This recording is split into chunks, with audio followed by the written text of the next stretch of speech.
Hi guys, this is AJ Pipe from Reflect Marketing, and today we're going to be talking about the old cliches and why some of them actually are true. In particular today I'm going to talk about prepare for the worst and hope for the best. And I'm going to do this with a little anecdote, if you don't mind. So, 4 years ago I was seeing a business coach. She was fantastic. She was very, very good at getting me to think bigger. And she used to do this by getting me to do a sort of a spider diagram, thought in the middle, and then lots and lots of solutions off around it. And she would say, right, okay, find 10 solutions. And you think, that's really hard. I only need one solution. But she said, no, find 10. Okay, so you find 10 solutions, and you get really, really happy, and you go back to her, and she goes, right, find 10 more. What? And so, for example, funding. You start putting down some things that you just think, oh my, I'll just put it down because then it takes another one off. Like, win the lottery. And remortgage the house, which I don't think anyone ever really wants to do. I know a lot of people do it, but I don't think it's something that people just go, oh yeah, that's a solution. I hope not, anyway. Anyway, but then because she pushed me that a bit further, I came up with sponsorship. I thought, well, how would this work?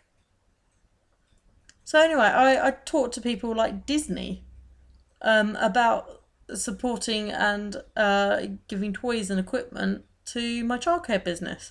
And it meant that they got to try out new toys and equipment on actual little people, and before they went to market. And it was a fantastic way around it.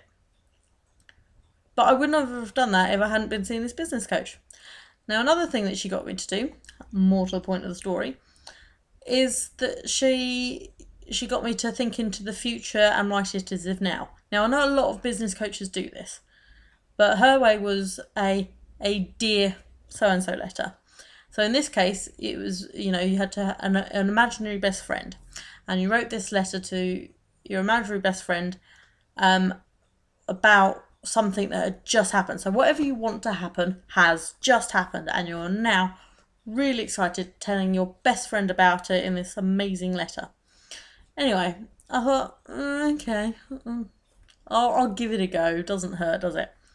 Anyway, so I wrote, Dear Lizzie, my boyfriend has just landed back after visiting his family in New Zealand, and he proposed. Okay, so I thought, okay, written letter, done, back of the notebook, what have you. Completely sort of thought, whatever.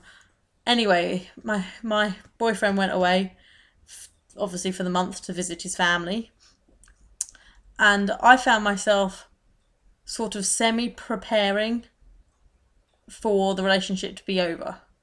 Because we had been together for sort of 5 years, and we'd done obviously the moving in and all that sort of stuff, and nothing had really progressed much further.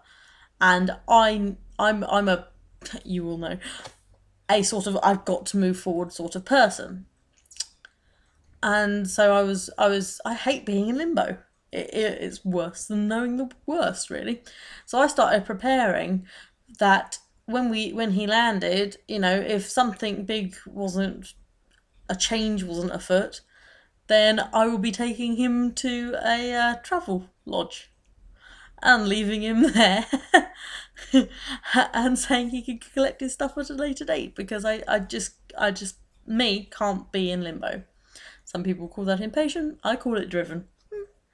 So anyway, got to the airport and I thought, okay, I made the effort, hair done, nails, makeup, girls, the full works.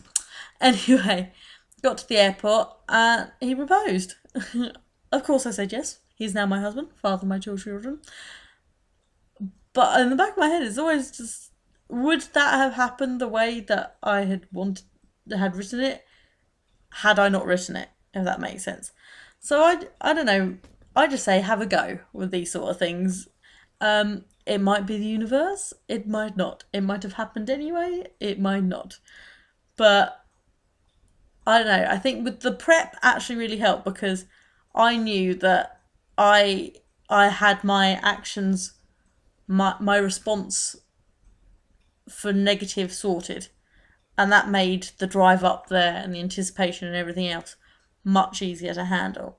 Now, I completely believe that the same applies in business.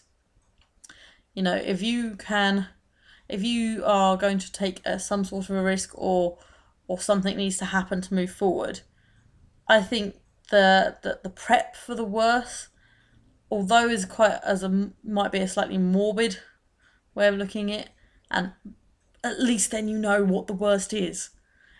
It's kind of, if you know that's as bad as it can get and you can handle it, doesn't really matter then, does it? It's kind of less of a risk.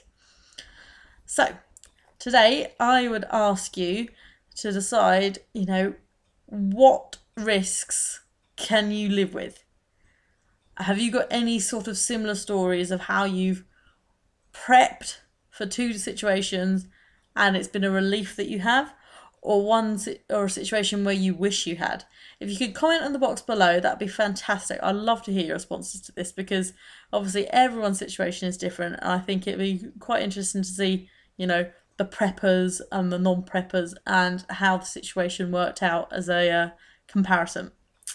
Right, I think that's 6.5 minutes of me jabbering now, so I will let you away, and I'll look forward to your responses, and hope to see you next time. Bye.